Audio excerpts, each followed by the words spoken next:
Good morning. We're going to finish up the Gospel of Matthew, chapters 26 through 28 this morning. Chapter 26. Now it came to pass when Jesus had finished all these sayings that he said to his disciples, You know that after 2 days is the Passover, and the Son of Man will be delivered up to be crucified. Then the priests, the scribes, and the elders of the people assembled at the palace of the high priest, who was called Caiaphas, and plotted to take Jesus by trickery and kill him.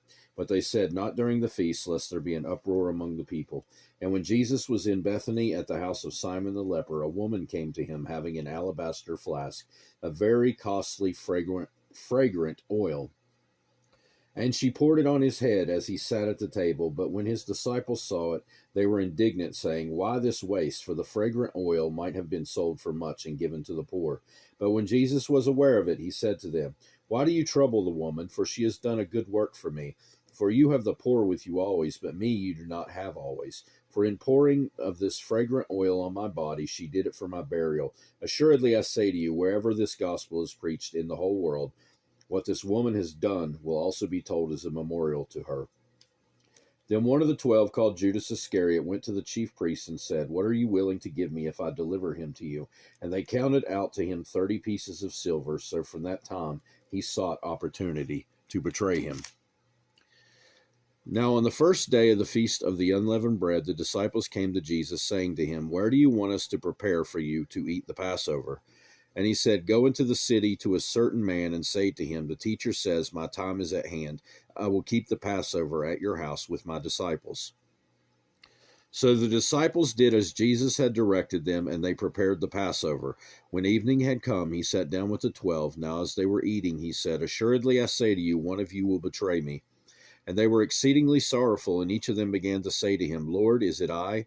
He answered and said, He who dipped his hand with me in the dish will betray me. The Son of Man indeed goes just as it is written of him, but woe to that man by whom the Son of Man is betrayed. It would have been good for that man if he had not been born. Then Judas, who was betraying him, answered and said, Rabbi, is it I? He said to him, You have said it. And as they were eating, Jesus took bread, blessed it, and broke it, and gave it to the disciples, and said, Take, eat, this is my body. Then he took the cup and gave thanks, and gave it to them, saying, Drink from it, all of you, for this is my blood of the new covenant, which is shed for many for the remission of sins. But I say to you, I will not drink of this fruit of the vine from now on until the day when I drink it new with you in my Father's kingdom. And when they had sung a hymn, they went out to the Mount of Olives. Then Jesus said to them, All of you will be made to stumble because of me this night, for it is written, I will strike the shepherd, and the sheep of the flock will be scattered. But after I have been raised, I will go before you to Galilee. Peter answered and said to him, Even if all are made to stumble because of you, I will never be made to stumble. Jesus said to him, Assuredly I say to you that this night before the rooster crows, you will deny me 3 times. Peter said to him, Even if I have to die with you, I will not deny you. And so said all the disciples. Then Jesus came with him to a place called Gethsemane and said to the disciples, Sit here while I go and pray over there. And he took with him Peter and the 2 sons of Zebedee, and he began to be sorrowful and deeply distressed. Then he said to them, My soul is exceedingly sorrowful, even to death. Stay here and watch with me. He went a little farther and fell on his face and prayed, saying, O my Father, if it is possible, let this cup pass from me. Nevertheless, not as I will, but as you will. Then he came to the disciples and found them sleeping, and said to Peter, What? Could you not watch with me 1 hour? Watch and pray, lest you enter into temptation. The spirit indeed is willing, but the flesh is weak. Again, a second time he went away and prayed, saying, O my Father, if this cup cannot pass away from me unless I drink it, your will be done.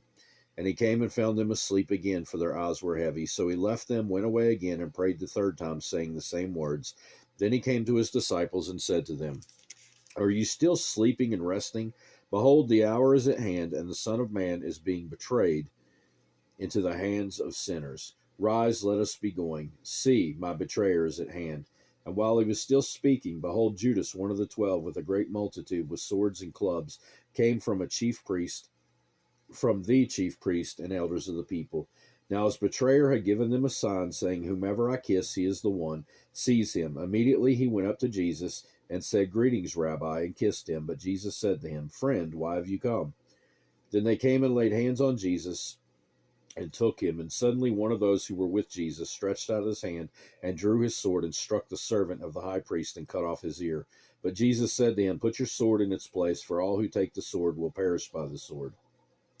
Or do you not think, or do you think that I cannot now pray to my Father, and he will provide me with more than 12 legions of angels? How then could the scriptures be fulfilled that it must happen thus?" In that hour Jesus said to the multitudes, "Have you come out as against a robber with swords and clubs to take me? I sat daily with you teaching in the temple, and you did not seize me. But all this was done that the scriptures of the prophets might be fulfilled." Then all the disciples forsook him and fled. And those who had laid hold of Jesus led him away to Caiaphas the high priest, where the scribes and the elders were assembled. But Peter followed him at a distance to the high priest's courtyard, and he went in and sat with the servants to see the end. Now the chief priests, the elders, and all the council sought false testimony against Jesus to put him to death, but found none. Even though many false witnesses came forward, they found none. But at last 2 false witnesses came forward and said, "This fellow said, I am able to destroy the temple of God and to build it in 3 days. And the high priest arose and said to him, "Do you answer nothing? What is it these men testify against you?" But Jesus kept silent, and the high priest answered and said to him, "I put you under oath by the living God. Tell us if you are the Christ, the Son of God." Jesus said to him, "It is as you say. Nevertheless, I say to you, hereafter you will see the Son of Man sitting at the right hand of the power and coming on the clouds of heaven." Then the high priest tore his clothes, saying, "He has spoken blasphemy. What further need do we have of witnesses?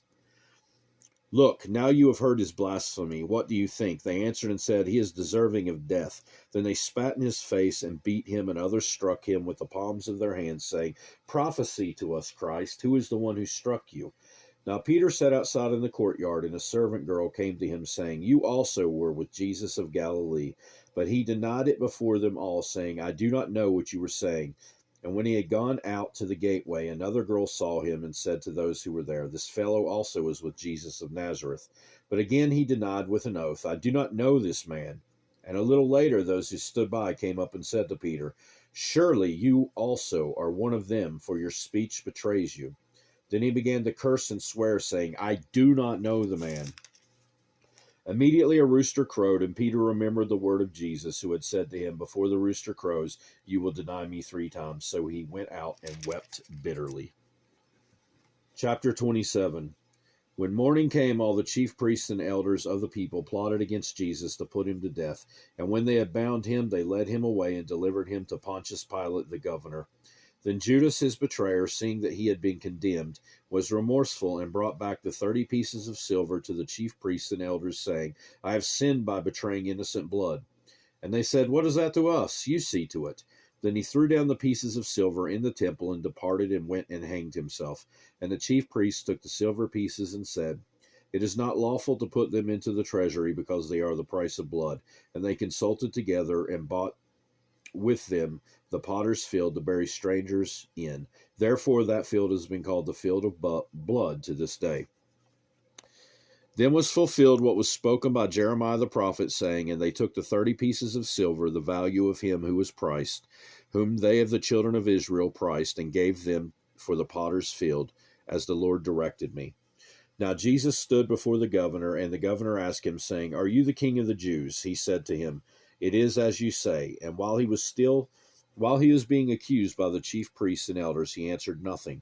Then Pilate said to him, "Do you not hear how many things they testify against you?" But he answered him not one word, so that the governor marveled greatly. Now at the feast the governor was accustomed to releasing to the multitude one prisoner whom they wished, and at the time they had a notorious prisoner called Barabbas. Therefore, when they had gathered together, Pilate said to them, "Whom do you want me to release to you, Barabbas or Jesus, who is called Christ?" For he knew that they had handed him over because of envy. While he was sitting on the judgment seat, his wife sent to him, saying, "Have nothing to do with that just man, for I have suffered many things today in a dream because of him." But the chief priests and elders persuaded the multitudes that they should ask for Barabbas and destroy Jesus. The governor answered and said to them, "Which of these 2 do you want me to release to you?" They said, "Barabbas." Pilate said to them, "What then shall I do with Jesus, who is called Christ?" They said to him, "Let him be crucified." The governor said, "Why? What evil has he done?" But they cried out all the more, saying, Let him be crucified. When Pilate saw that he could not prevail at all, but rather that a tumult was rising, he took water and washed his hands before the multitude, saying, I am innocent of the blood of this just person. You see to it. And all the people answered and said, His blood be on us and on our children. Then he released Barabbas to them, and when he had scourged Jesus, he delivered him to be crucified. Then the soldiers of the governor took Jesus into the praetorium and gathered the whole garrison around him, and they stripped him and put a scarlet robe on him. When they had twisted a crown of thorns, they put it on his head and a reed in his right hand, and they bowed the knee before him and mocked him, saying, Hail, King of the Jews! Then they spat on him and took the reed and struck him on the head. And when they had mocked him, they took the robe off him, put his own clothes on him, and led him away to be crucified. Now as they came out, they found a man of Cyrene, Simon by name. Him they compelled to bear his cross. And when they had come to a place called Golgotha, that is to say, place of a skull, they gave him sour wine mingled with gall to drink. But when he had tasted it, he would not drink. Then they crucified him and divided his garments, casting lots, that it might be fulfilled which was spoken by the prophets.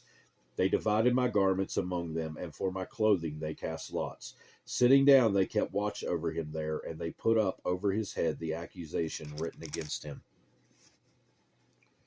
This is Jesus, King of the Jews. Then 2 robbers were crucified with him, one on the right, another on the left. And those who passed by blasphemed him, wagging their heads and saying, You who destroy the temple and build it in 3 days, save yourself. If you are the Son of God, come down from the cross. Likewise the chief priests, also mocking with the scribes and elders, said, He saved others, himself he cannot save. If he is the King of Israel, let him now come down from the cross, and we will believe him. He trusted in God, let him deliver him now, if he will have him. For he said, I am the Son of God. Even the robbers who were crucified with him reviled him with the same thing. Now from the 6th hour until the 9th hour there was darkness over all the land, and about the 9th hour Jesus cried out with a loud voice, saying, Eli, Eli, lama sabachthani? That is, my God, why have you forsaken me? Some of those who stood there, when they heard that, said, This man is calling for Elijah. Immediately one of them ran and took a sponge, filled it with sour wine, and put it on a reed, and offered it for him to drink. The rest said, Let him alone. Let us see if Elijah will come and save him. And Jesus cried out again with a loud voice, and yielded up his spirit. Then behold, the veil of the temple was torn in two from top to bottom, and the earth quaked, and the rocks were split, and the graves were opened, and many bodies of the saints who had fallen asleep were raised. And coming out of the graves after his resurrection, they went into the holy city and appeared to many. So when the centurion and those with him who were guarding Jesus saw the earthquake and the things that had happened, they feared greatly, saying, Truly this was the Son of God. And many women who followed Jesus from Galilee, ministering to him, were there looking on from afar, among whom were Mary Magdalene, Mary the mother of James and Joseph, and the mother of Zebedee's sons. Now when evening had come, there came a rich man from Arimathea named Joseph, who himself had also become a disciple of Jesus. This man went to Pilate and asked for the body of Jesus. Then Pilate commanded the body to be given to him. When Joseph had taken the body, he wrapped it in a clean linen cloth and laid it in his new tomb, which he had hewn out of the rock, and he rolled a large stone against the door of the tomb and departed. And Mary Magdalene was there, and the other Mary sitting opposite the tomb. On the next day which followed, the day of preparation, the chief priests and Pharisees gathered together to Pilate, saying, Sir, we remembered while he was still alive how that deceiver said, After 3 days I will rise. Therefore command that the tomb be made secure until the 3rd day, lest his disciples come by night and steal him away and say to the people, He has risen from the dead. So the last deception will be worse than the first. Pilate said to them, You have a guard, go your way, make it as secure as you know how. So they went and made the tomb secure, sealing the stone and setting the guard. Chapter 28. Now after the Sabbath, as the first day of the week began to dawn, Mary Magdalene and the other Mary came to see the tomb. And behold, there was a great earthquake, for an angel of the Lord descended from heaven and came and rolled back the stone from the door and sat on it. His countenance was like lightning, and his clothing as white as snow. And the guards shook for fear of him and became like dead men. But the angel answered and said to the women, Do not be afraid, for I know that you seek Jesus who is crucified. He is not here, for he is risen. As he said, Come see the place where the Lord lay, and go quickly and tell his disciples that he is risen from the dead, and indeed he is going before you into Galilee. There you will see him. Behold, I have told you." So they went out quickly from the tomb with fear and great joy, and ran to bring his disciples word. And as they went to tell the disciples, behold, Jesus met them, saying, "Rejoice." So they came and held him by the feet and worshipped him. Then Jesus said to them, "Do not be afraid. Go and tell my brethren to go to Galilee, and there they will see me." Now, while they were going, behold, some of the guard came into the city and reported to the chief priests all the things that had happened.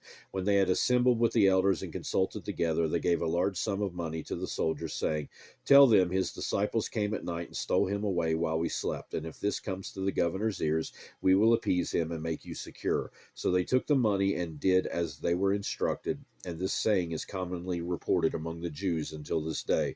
Then the 11 disciples went away into Galilee to the mountain which Jesus had appointed for them. When they saw him, they worshipped him, but some doubted. And Jesus came and spoke to them, saying, "All authority has been given to me in heaven and on earth. Go therefore and make disciples of all the nations, baptizing them in the name of the Father and of the Son and of the Holy Spirit, teaching them to observe all things that I have commanded you. And lo, I am with you always, even to the end of the age." Amen. That will do it for the Gospel of Matthew. Don't know where we'll be reading next time, but God willing, we'll get back to somewhere in the Bible. I hope you have a great rest of your day. Goodbye.